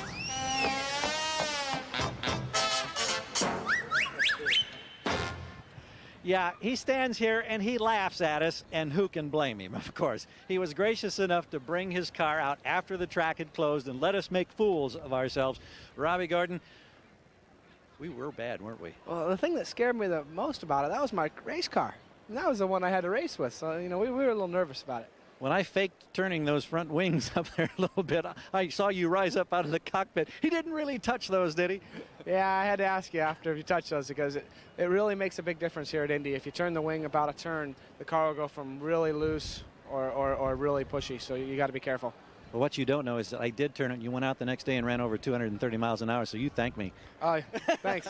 All right, tell us about the situation now. With the wind, when you get on this racetrack, how much will have conditions changed? How will it impact your run to try to be up there on the pole of the front row? Well, I'm looking pretty good. I was a little bummed yesterday that we drew a bad number. We drew 53, and I think I'm going out 48th now that a couple cars have pulled out. So we'll go out 48th. There'll be a little more rubber down. If you were to go out with a green track like this, you know, it could be a little slippery, but it's nice and cool. You'll have a lot of downforce. Just have to be careful with the wind. Got to watch the windsock and make sure it doesn't push the front end out. How is this month of May different from your other years here at Indianapolis now that you have won on the IndyCar circuit? Well, you know, we've been very, very good on the ovals this year. We won Phoenix. We qualified on the pole at Nazareth. We had an opportunity to win at Nazareth. So now coming here and being right, one of the guys that are probably going to be on the front row. You know, there's about 5 or 6 of us that got a shot at the outside front row. The Menard cars, they're so strong. You know, we really gotta hope they make a little mistake. But I know we can go out and run 229-mile-an-hour laps 4 in a row, so that's probably where we'll qualify. Always fun to watch. We hope it's a good, safe month for you. Thank you. All right, let's go to Sam Posey. Well, of course, we've been talking about laps in the 230 to 235 mile an hour range. How about a car that has a top speed of over 700 miles an hour? That's what we're looking at here. This is a model of the car that former land speed record holder Craig Breedlove has under construction and is going to try to break the record with this fall. It's an incredible machine. Craig, could you tell us just a little bit about it? Well, basically, it's a jet-propelled car. The engine's out of an F4 Phantom fighter, and England currently holds the record at 633 miles an hour. And our goal is to return it to the United States sometime this October. We'll have to go something over 640 to do that. When you're talking horsepower, of course, you're talking these huge numbers. Apparently, it generates about 48,000 horsepower, which is twice what the entire field of 33 cars here at Indy will generate. Twice that much. What will it be like, do you suppose, to drive it? Well, I like to say you never forget passing gear, but no, it's pretty awesome, actually. It accelerates about 3 Gs, and that's a little less than what the guys feel in the corners here. But it's quite a ride, and it's over very quickly. It lasts about 30-some seconds, and then it's time to stop. You mentioned the 30 seconds. It's been 30 years since you set a land speed record. We have some footage of that time back in the mid-1960s. You can see it there. Craig, talk us through it. Well, this is in 1964. This was the first 500-mile-an-hour run on land. Arfons had held the record. In this particular shot here is the 608-mile-an-hour Spirit of America, which held the record set the record in 1965. It held it till 1970, and that's a shot. The parachutes should be coming out right here, hopefully. I guess they did, because you're still here. Craig, I don't want to put you on the spot, but you're 58 years old. I think of land speed record breaking as a young man's game. What's it going to be like to strap yourself into this thing? Well, it's going to be pretty interesting. I think about this myself because of my age, but I feel really good, and it's something that I want to do. It's something I've always wanted to do, and I just had to get myself in a position where I could afford to do it, and recently I got into that place and started the vehicle, and so it's going to be pretty interesting. Actually, I'm getting very excited about doing it. Paul, if all goes well, this gentleman here sometime in October is going to go more than 700 miles an hour in this thing that looks like a dart or a stiletto, and he's going to return the land speed record to the United States. Good luck to you, Craig. I hope it all works out. Thank you, Sam.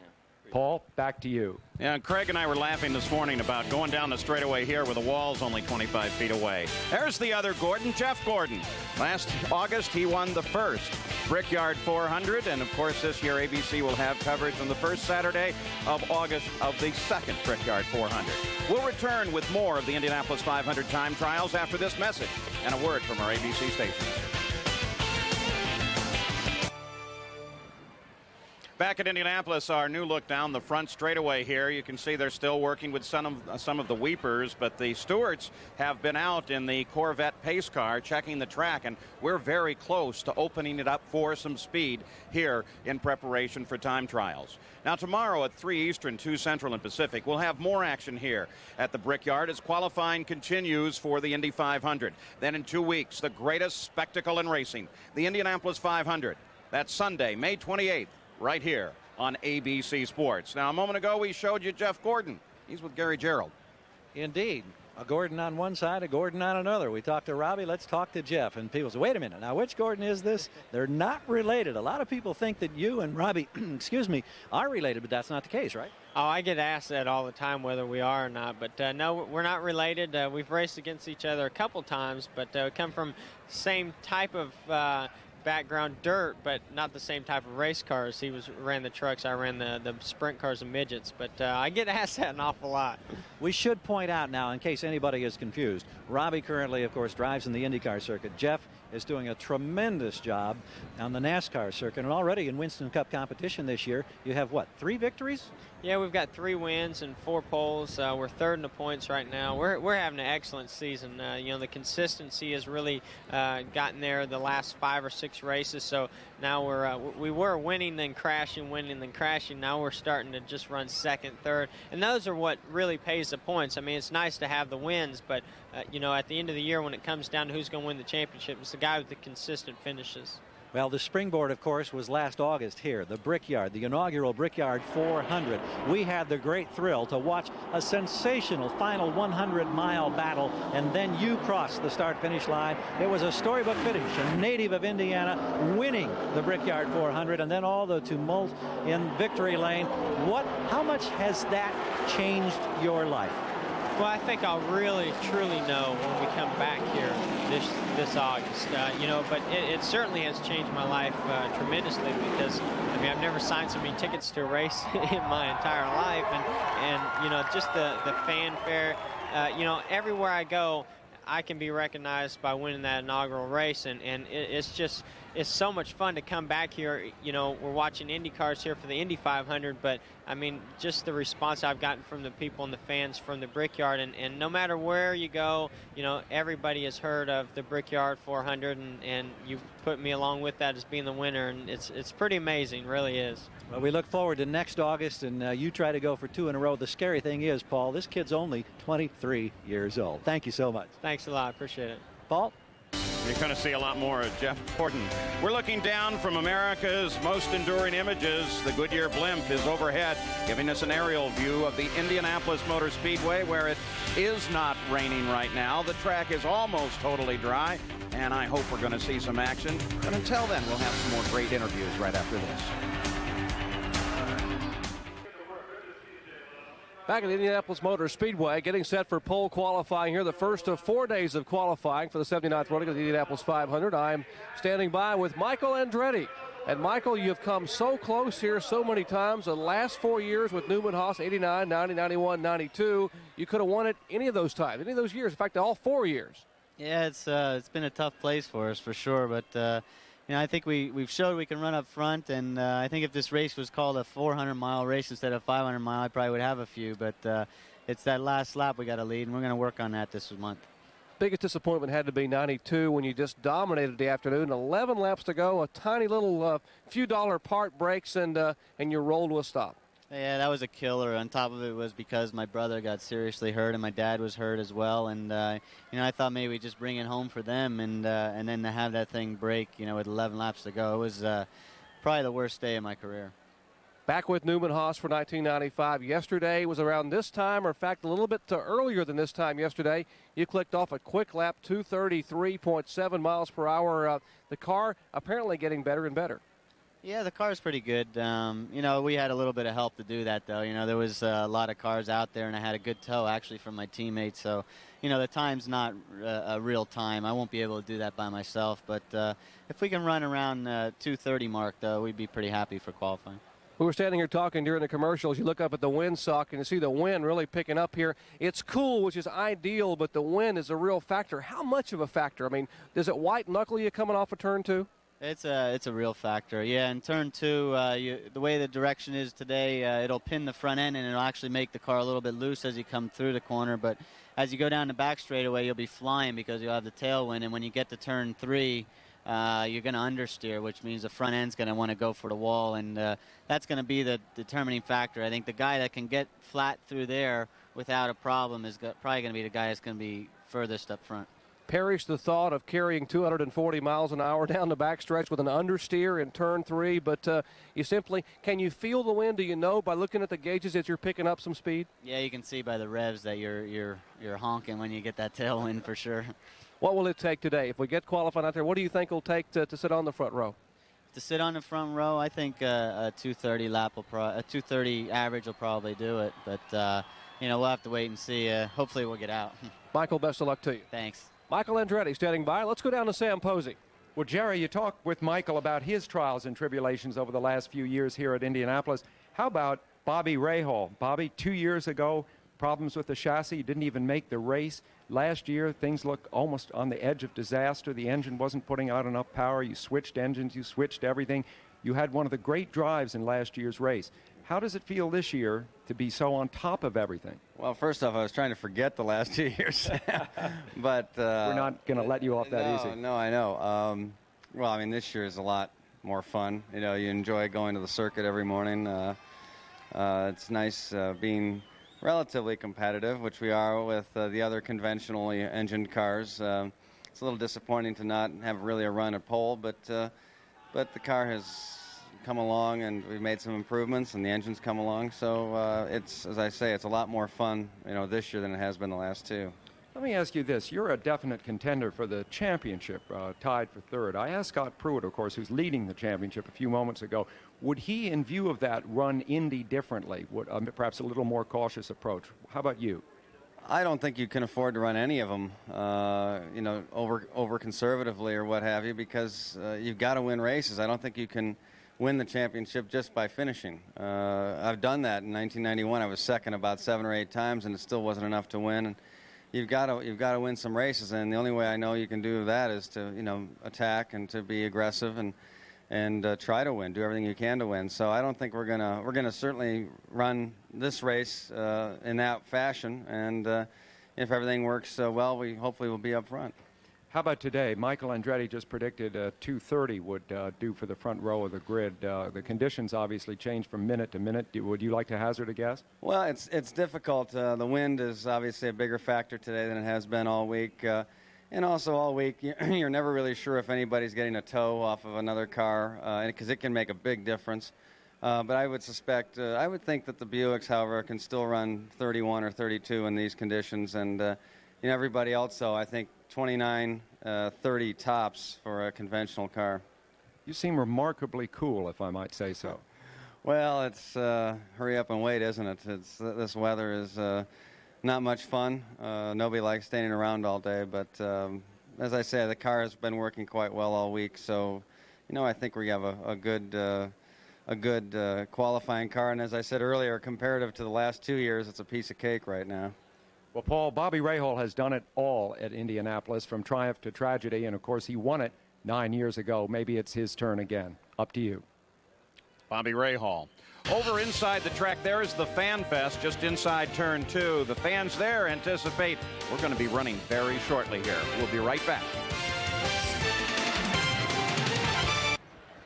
Well, not just racers and race fans here. There's a Chicago Bears fan keeping track of the preparations up to practice. And there are, of course, some athletes from other sports that transition over here. There's one of them. He's with Gary Gerald. Well, you talk about Chicago Bears fans. They're here at Indianapolis as well as race fans. Here's a former Bear, one of the greatest of all time. Record book for the NFL in terms of rushing, Super Bowl championship in the mid-'80s with the Chicago Bears.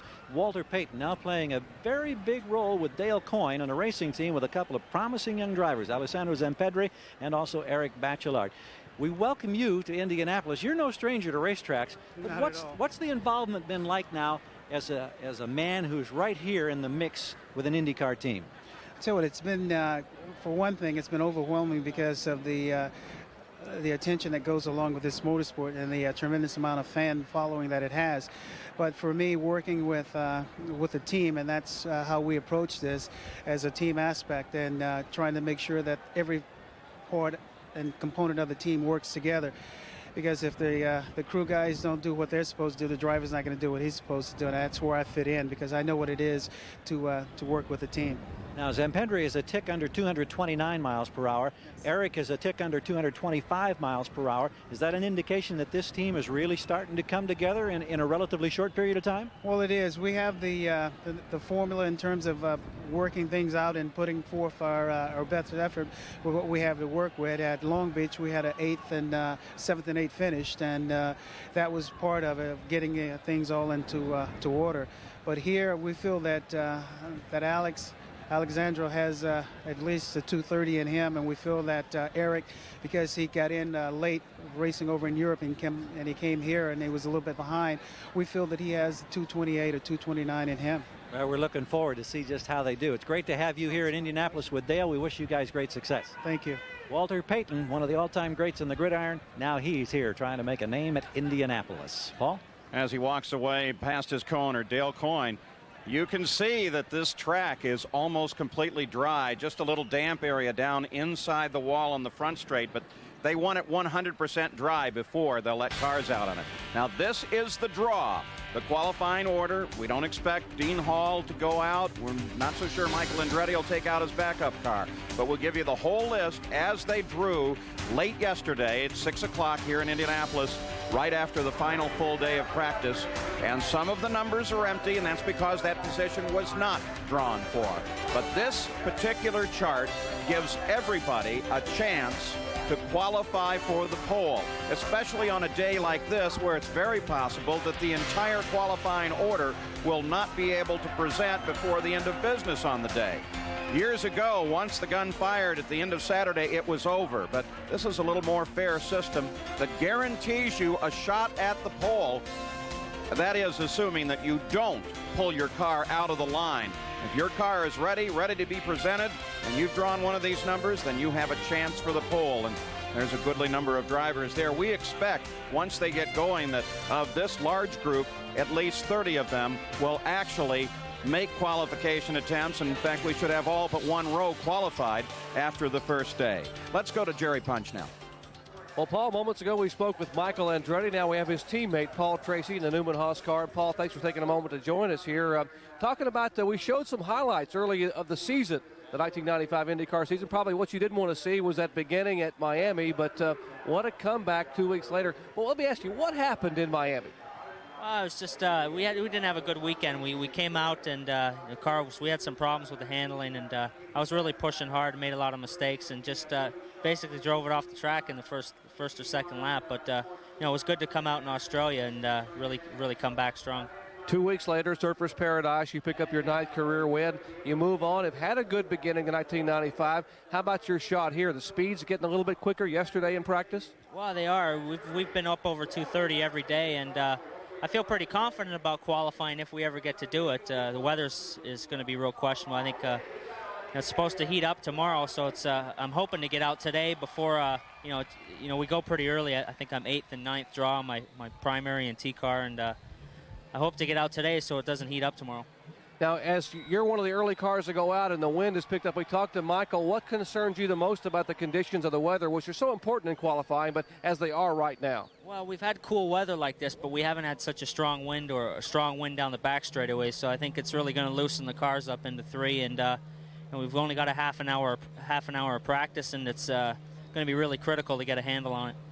This place hasn't been very good to you. Can you turn the luck around? I mean, do you have anything you brought with you here, a rabbit's foot or maybe a buckeye, something to maybe change Paul Tracy's luck at the Brickyard? No, I'm just trying to, be nice and clean and not make any mistakes. And we haven't done a lot of running during practice, so it's I'm still fresh. You can get burned out real easy because we're here for so long, and we're just hoping to qualify good and have a nice clean race.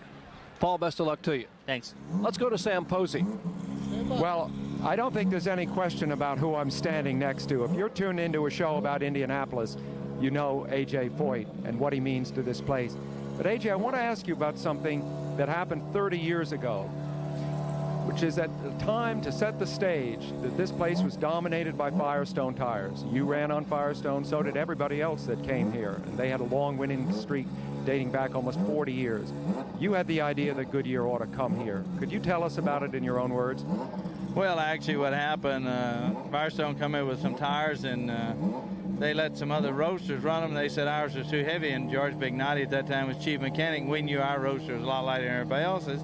And so after that happened, being AJ like he is, it hacked me off. And I said, hell, there's other people. So I borrowed Tony Webner at that time was head of the racing program with Goodyear, and I turned around and borrowed some stock car tires and went to Trenton and run a big stagger and set a new track record and won the race. And then after that, we started testing. I've been with Goodyear ever since and done a lot of testing, and some of the group of guys that was with us has passed on. But I tell you what, I think Goodyear did a hell of a job the way they come here and work, because Firestone, like you said, dominated it and had all the experience, and now they're back, so I might have to go get back in the car and start testing again. Well, that's what I was going to ask next. That 10 years of the overlap, the great tire war, were great times for automobile racing. How do you see Firestone's return, so to speak, the other side of the coin today?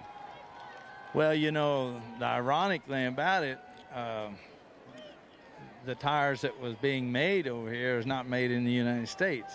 And I think that was a funny thing. But no, I have all the respect in the world for Firestone. They're a tough competitor. They're very good. And with Bridgestone being there, and Bridgestone's built racing tires for years, as you know, from over in Formula One and things like that.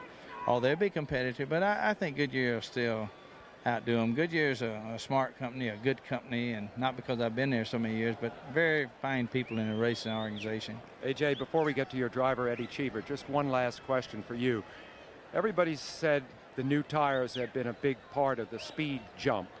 How much, with your vast experience, would you attribute to the new tires here? I would say that new tires are probably 2.5, 3 miles an hour faster. That's what it's showing, you know, with just the last year's car. But, you know, one thing I've liked about Goodyear with their safety aspect they brought in racing is a heavy fuel cells thing like that would made it safer for everybody. And so that's another thing that Goodyear's always had in mind on building racing tires, and that is safety, and then they transport a lot of it to the highways. So that's one good plus for Goodyear. Exactly. Thank you, AJ, very much. Let me get a word with Eddie here just very briefly. We're looking for a moment at Binford, Tom Binford and Danny Sullivan, Michael Andretti, who are checking the track right now. Eddie, you're standing with me here in the pits. What feelings do you have if their check out there on the track says go green? Are you ready? You don't really have much choice. You have to be ready. I mean emotionally, though. No, I know you'll be in the car. I mean, we were all working on a few things in the car, and this really puts a monkey wrench in the system. We're probably a mile and a half short we wanted to be. The conditions today are terrible. It's very windy, and with this little drizzle that keeps coming by. But I mean, the show's got to go on. We have probably 100,000 people here in the stands, if not more, and it's time to get down to business. I think you earned yourself an awful lot of fans a couple of weeks ago at Nazareth when you were able to take that defeat so calmly, at least outwardly. What was it like inside? It must have been, I mean, you had victory snatched from you with just a couple of laps to go. We had worked very well throughout the whole weekend, and the race was coming to us, and it was very disappointing. But I mean, there's not much you can do about it. You have to move on to the next race. The next race is the Indy 500. So if we sat and dwelled on that too long, we're not allowed. I don't want to be in the team even to talk about Nazareth till this one is over. Then we can sit back and analyze it. But it was disappointing, but the team is running very well. We've had two good races on the run, one in Long Beach that was kind of snatched from us, and we had a problem with the fuel there also, and in Nazareth. So is this fuel straightened out for Indy? Yes. We have spent a lot of time and changed a lot of systems. I don't think we might have another problem, but I don't think it's going to be fuel. I hope not. If it's fuel again, then I don't know what else to say. Of course, you ran out of fuel while leading the race at Nazareth. Tell me, as someone who has so much experience here but has never won it, now you're driving for A.J. Foyt, who also has an incredible amount of experience and who has won it 4 times. Has there been communication between the two of you that perhaps has given you special insights? Absolutely. He has a different way of looking at races than I had. He's convinced me that it's very important, and I knew it, but he's convinced it's very important to have a good car at the end of the race, and that's what we've been working on for the last 4 or 5 races. he's the king here. And if you can get through all the Foytisms, and if you get through his hard-headedness, he can tell you more things. I hope he's out of range now, because if he starts swinging, I don't want to be anywhere nearby. You're taller than the two. I just duck. He'll get you. But he knows so much. I mean, he's forgotten more about racing than I'll probably ever know. But you have to take what you need. The trick is asking the right questions. If you ask the wrong questions, you always get the wrong answers. But if you ask the right questions, now and again, you'll get the right answers. How about the addition of Scott Sharp to the team? Does that hurt the focus on your car, do you think? I don't think it's helped the focus, but that's a decision that Foyt has made, and Scott deserves an opportunity. He's a great driver, and it'll be good for him. It'll be good for his learning curve. Racing needs team owners that give young drivers opportunities. I don't think it's going to be long before you have to strip this jacket off, get in the car, and go racing. Good luck to you then. Thank you. Back to you, Paul. Well-spoken gentleman, Eddie Cheever, driving for A.J. Foyt. Well, there's the pylon down on the main straightaway, and overhead, Goodyear is a formidable presence here at this speedway, not only on the track, but above the track with the Goodyear Blimp Spirit of Akron. Hovering overhead, providing us with these spectacular aerial views. We want him to show us some cars on the track. Perhaps that will happen very shortly. We'll return with more of our coverage of the Indianapolis 500 time trials after this message and a word from our ABC stations. Still under rain delay at Indianapolis, but oh so very close. It still gives us a chance to talk to some of the competitors and their friends. Let's go to Jerry Punch. And Paul, that we are being told down here that they're going to be putting the drivers in their cars very shortly, so we'll make it a very quick one. Brian Herta, last year, your rookie year, your first IndyCar race, and you came home in the top 10. A great run for you. Yeah, it was great to get the opportunity to drive for A.J. Foyt here last year, and we just want to get the car in the field solid today and try and bring it home better than that. Yesterday, over 231 miles an hour in the car here, and the Renard Cosworth, and I think that that's going to be pleasing to the couple of car owners who've been watching you awful closely. Well, I think so. It's always tough to tell here by practice speeds, because with all the other cars, you can get a draft and you can get some fast laps. We tried to run by ourselves yesterday, and so we feel pretty happy with the speed we did, and we'll know soon enough whether it's good enough. Brian Herta hoping to turn it up maybe a little more today, Paul, and his car owners, Chip Ganassi, of course, and Joe Montana here in the pits, as he is the other car owner for Brian Herta. Paul? Well, we're so very close. The order's gone out to put the drivers in the cars. Of course, today we also have third-round coverage of the GTE Byron Nelson Classic. So let's send you down to Dallas and Brent Musburger. Thanks, Brent. Looking down on the Indianapolis Motor Speedway where it's dry. The cars are ready to go. The drivers being strapped in. We'll see some practice shortly. When we come back, we'll talk with this man, football great Joe Montana. And hopefully, we'll see some cars on the racetrack. Back at Indianapolis Motor Speedway, getting set for first day qualifying. Hopefully pole day will get underway very shortly here as the clouds have moved away and the rains have stopped. And standing down here on pit road with a couple of people heavily involved in what's going to happen today. To my far right, Chip Ganassi, who owns the car Brian Herta we talked to a moment ago is driving, and a guy in the middle who needs no introduction, three-time Super Bowl MVP, Joe Montana. Joe, let me first talk to the guy that brought you into this sport in IndyCar racing. Chip, why go out and get Joe Montana? And I understand he's been a race fan for a long time, but what a great relationship. Well, he's been a race fan for a long time, and when you think of team, you think of winning, you think of determination, you think of a comeback guy. I mean, who do you think of? Joe Montana. I mean, there aren't many sports people today that transcend sport, and maybe two or three out there, and this guy's one of them, and I'm very proud to have him with us. Couple of great Pittsburgh success stories here. And Joe, what is your role here in the operation, in the Ganassi racing operation? Well, at this point in time, the biggest thing for me to do is to learn. As any spectator and being in love of a sport, there are a lot of things that take place inside that you have no idea about. And knowing that from the other end of it, I'm here to learn right now and just learn about the intricacies of this sport. And Chip's been doing a great job. Schooled me all day yesterday on the little things that take place during the practice and the time trials. And I'm looking forward to just being associated with another great organization. Some of the people who have made careers in the NFL have gone on into motorsports. Joe Gibbs, Walter Payton is here and are thoroughly enjoying it. Is that beginning to spread around the NFL about what fun there is over here at IndyCar racing as well as stock car racing? No, I think one of the things that happens is that, like most boys, or you can even say women at this point, but you know, all the little boys have this thing about cars, and then when you get to this age where you got to give away the thing that you've done for years and years, I think you go back to it's been a childhood dream for me to play football, and you can always stay young. So at this point, there you are.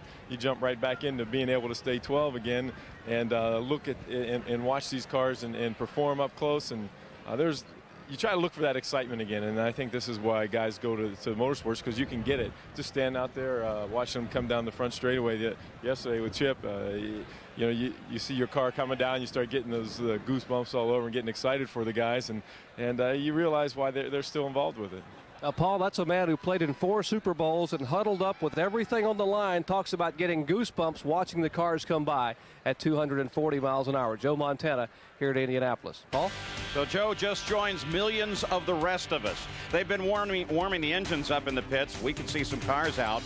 After our coverage here, we'll head to Texas for one of the oldest stops on the tour. It's the GTE Byron Nelson Classic. Then America, Cheney Humphrey, and the country's best take on Belarus and China at the Visa Gymnastics Challenge, plus the Pimlico Challenge, and updates from Indy on the Valvoline Indianapolis 500 Time Trials Report. That's all today here on ABC Sports. Back at Indianapolis, oh, so very close to the cars going out for practice. Obviously, in this segment, we're not going to see any qualifying runs, but they are going to begin their practice. Bobby, thus far, in the 7 days we've had so much, it's been a fairly safe month with only 2 incidents. Let's show you what those 2 incidents were. Early in the week, at about Wednesday, rookie Davey Hamilton from Idaho, coming off at turn 4, caught the wall, a slapping blow, but about a 45-degree angle on the first slap and rolled to a stop. Yes, and I went down and checked that car. That belongs, the mechanic on that is Ronnie Dawes. The kid almost raised. You can watch it coming around, kaboom. But the right rear wheel pulled in too, ironically, Paul. It was a mechanical failure. So far this year, just think about this. Nobody has spun a race car. First time that I can ever remember that happening in history. And then the other incident of the day was last year's second-place finisher and rookie, Jacques Villeneuve, who on turn 2 just drove right out and grabbed the wall. Now, again, I was standing right up above that when that happened. I was on Jacques Villeneuve watching him, and there you can see him. He's out in the gray, very slow into the gray. Kaboom, he hits the wall. I think he had a flat right front tire is what I think. Now, the good news is that with Jacques Villeneuve, there's no problem at all. The Davey Hamilton crash did break his ankle, but it's been pinned, and he hopes to be back in a race car fairly soon. When we come back, we'll be talking with Tom Binford, the chief steward. Back at Indianapolis Motor Speedway, the good news is that track drying is nearly complete, and the drivers, everyone waiting from the words from USAC's chief steward, Tom Binford. And Tom, what is the status now? How soon will the track be green? It looks to me maybe 10 or 15 minutes, possibly a little sooner and possibly a little longer, but that's about as close as I can come. And at that time, we'll start out the first practice for the first half of the draw last night. They'll get 30 minutes of green time, and then the second half will get 30 minutes of green time. Then they'll have 30 minutes to refuel for the qualifications, and qualifications will open. So if we're real lucky and don't have any yellow lights, we should be... it's about an hour and a half now. So that would put us at around 3 o'clock or so Central Time, 4 o'clock Eastern Time, which would give 3 hours to qualify. Now, let me ask you, ideally, how many cars can you qualify in an hour? 10 to 12. 10 probably is about an average. We have done as many as 12. So in 3 hours, you're looking at maybe 30 to 36 cars, and depending upon how many's in line. Now, what are the rules that not everyone gets to go today that was in line? Well, the rule is that if you stay in line and you don't get to go today, you can go tomorrow or any time we reopen, and it'll still be counted as a first day qualification. So the word is that from Tom Binford, someone could possibly get a shot at the pole tomorrow if they don't all get to go through the line today, the original line. But the good news, Paul, is about 10 minutes away, the green flag will open, the lights will come on, and we'll be able to have cars on the racetrack with qualifying possibly at around 3 o'clock Central Time, 4 Eastern. Let's go to Gary Gerald. Well, the covers are off the car. The engine has been warmed, and here's one Honda that's been running at nearly 233 miles per hour, driven by this man, Scott Goodyear, primed and ready. Are you anxious to get out there now? This 30 minutes of practice with new conditions can be a little hairy, can't it? Well, it really can. Everybody's trying to get everything they've learned in this week come back into about a half an hour to make sure that what they've learned is really what's going to happen today. We're about ready to go on to the 4 most important laps of our life here qualifying for Indy. Have you at any time now in this week of practice run in this much wind? Oh, we certainly have, and we tested here for a couple of days back in April, which had this much wind. But, you know, you never know until you get out there on the racetrack. But we've got good performance from our Honda engine, and the Firestone tires are working well. We hope our package is working well enough to be on the front row. Driving for the Tasman team, and this is your first race of the year. Yes. Have you exceeded your expectations already by being this fast? Well, I'm very pleased. We've only been working together for about 7 days, and ever since the beginning of this week. So I'm elated with the team, Tasman Motorsport Group, a great group of guys led by Steve Horn. And I think we've really proven that the Honda has the power, the Firestone tires are working. I think we have an opportunity to be up front, and I'm very, very pleased. You know, we had some questions coming into this, whether or not the whole package would work in such a short space of time. But my hat's off to the team. They did a great job. All right, thanks, Scott. Paul? Scott Goodyear, so very close to victory in the first win of Al Unser Jr. Well, you think you're disappointed? We had 2.5 hours here. We wanted to see cars on the track. We wanted to see qualifying. We've been preparing literally for months for this.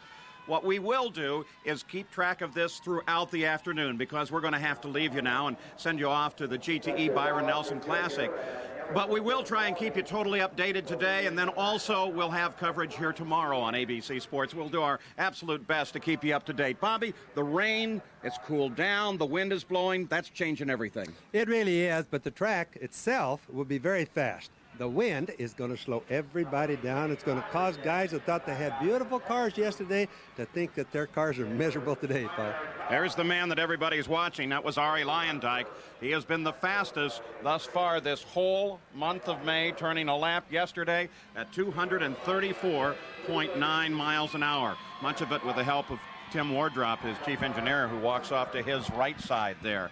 Now, we're looking for some incredible speeds once they get going, but as Bobby has suggested, they may fall off considerably, and Michael Andretti had told us that there's a possibility that most of the cars won't get much above 230 miles an hour, and it's just amazing to me that we take a speed like 230 miles an hour and just kind of shove it aside. I know, but boy, it's going to be fast. It's just that after we saw the 234s, we really thought that was a big deal. There's Brian Hurdes. He gives the thumbs up. He's ready to go, strapped in the car, all up and down the line. They're doing it. Those of us that are here are going to be able to watch guys like the defending champion Al Unser Jr. climb into the car. We will do everything we can to keep you apprised of what's going on here at Indianapolis on the run for the pole.